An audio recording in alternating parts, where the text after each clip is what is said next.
the Traxxas Slash, the short course OG. Stick around and find out why I call it that.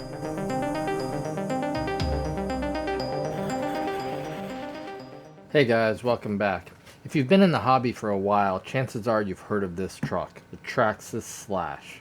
Today we've got the Traxxas Slash VXL 4x4.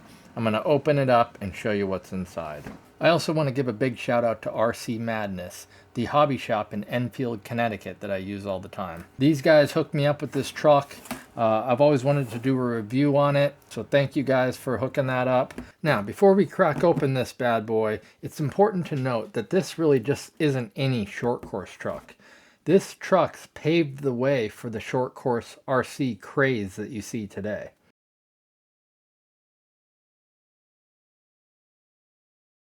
Given the heritage that this brings, let's do a little history lesson on the Traxxas Slash from the beginning until now. So the Traxxas Slash first came onto the scene in 2008 with the two-wheel drive version of it. This had a brushed system in it capable of 30 miles an hour. From that point, Traxxas came out with several other iterations of the Slash. In 2009, they came out with a brushed Slash, this time being 4x4. They also came out with the first mini Slash, which was a 16th scale. In 2010, they added the two-wheel drive VXL, which is a 3S system, as well as the Traxxas Slash 4x4 Ultimate and the Nitro Slash. Pictured here are some of the Ultimate versions. In 2015, they came out with the two-wheel drive VXL TSM, as well as the Slash 4x4 TSM. In 2017, they came out with the Traxxas Slash 4x4 VXL, which is the one I've got here today. In 2023, the Max Slash came out, this being a bigger version, 8th scale rather than 10th scale, as well as the 4x4 Slash BL2S, so being 2S instead of 3S with the VXL. And lastly, just this year, in 2025, they came out with the Mini Slash 4x4. Now, as I said earlier, they came out with that much earlier, but this is a new version, and it's pretty cool looking, as you can see. The truck itself doesn't look too much different than when it originally came out. I think Traxxas is sticking with the if it ain't broke, don't fix it idea here by just keeping this truck going. So I gotta hand it to Traxxas. They really found what works in this short course truck platform and milked it for all it's worth. So let's dig into this and see what we got. I think we've got an orange Slash in here.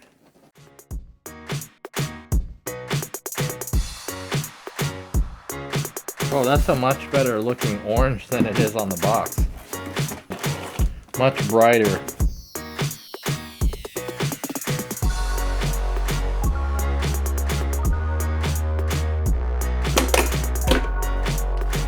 There she is.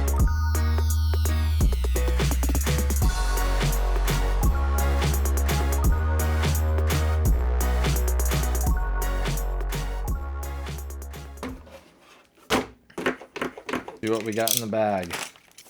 Your manual. Got some numbers here.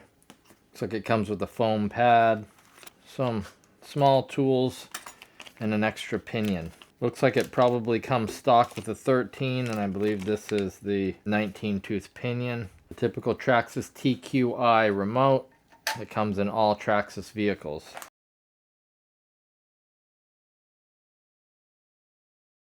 So one of the things that Traxxas has done really well over the years is fine-tuned the clipless body system. Arrma has introduced it recently, but Traxxas has had it for a really long time.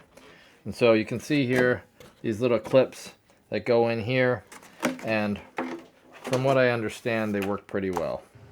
Within the Traxxas Slash lineup, this model is one of the highest end that you can get. There's only two models of Slashes that are a little bit more expensive than this. That is the Traxxas Slash Ultimate, which has a little bit better parts, but is also a VXL 3S, or the Max Slash, but that's actually a different kind of truck.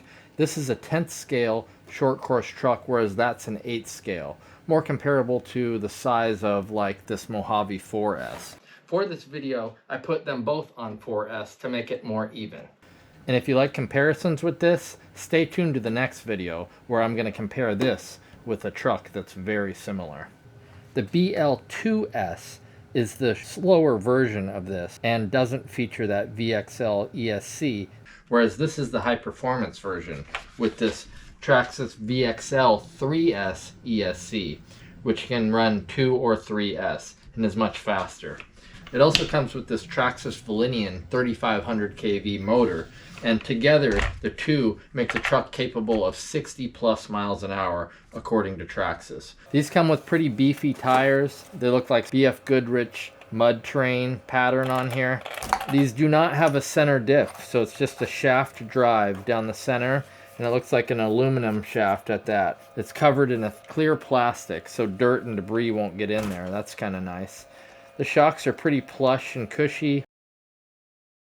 It's got a lot of plastic parts, which is Traxxas is known for, even a plastic chassis. There's really very little metal on the truck, to be honest. So even though this is a relatively high-speed performance version of the Traxxas Slash, it's still an entry-level truck and it's still suitable for a kid. You would just want to start them off as maybe 2S or keep that lower gear pinion on there. It's waterproof electronics, so they can bash it around. They're super tough, so it's not really going to break. And it's kind of an easy to learn on type of a truck.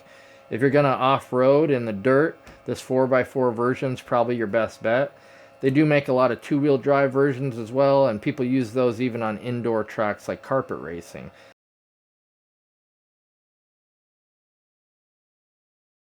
If you're looking to get into the RC hobby, or you're getting back into it after a while of a break, choosing the type of truck is important. Traxxas has sort of an ecosystem with it, and unless you change the batteries, you're going to be using a Traxxas system as your equipment, such as these proprietary chargers or batteries with TRX plugs that only work with these systems. Again, people can change those, and many people do, but if you're relatively new to the hobby and you're not wanting to do any modifying or changing, then you just want to stick with this system. The reason I say that is, if you want to get an ARRMA truck and a Traxxas truck, you might want to consider this because you might need to get different batteries and different chargers. So if you're new to the hobby, a rule of thumb might be is to just stick with the brand you pick for a while until you get a little better at it and you can start messing around with different options. One nice thing about this system, although it's not easily modifiable, it's also very user-friendly. As you can see, I just pushed one button and it's off and charging. I've made the analogy in the past, which is sort of this would be like the Apple of RCs, whereas PC would be equivalent to another RC, where you've got more customizability but less ease of use. This is very user-friendly, right out of the box. There's not much you really need to do. Plug it in, charge it, and away you go. So guys, there you have it. One of the original players in the short course RC truck game, and it's still holding its own. If you liked this, definitely go ahead and subscribe, like, and hype this video. And if you want to pick up one of your own, go swing by RC Madness in Enfield, Connecticut. They'll hook you up with any truck you need and then some. If you prefer online shopping, one way to help out the channel is to do it through one of my affiliate links. It costs you a total of $0 extra, but it helps out me with a small percentage. So you can find those in the description of any of my videos. They go through A-Main Hobbies, Horizon Hobbies, or I've got a storefront on Amazon, which includes trucks, parts, and anything else RC related. So hit those up if you want. If you liked this review, you're going to love my next comparison, where I pit this against a short course truck very similar to it, but of a different brand. Hint, hint. We'll take these out driving and put them through their paces. So stay tuned for that. I'll see you in the next one. Thanks.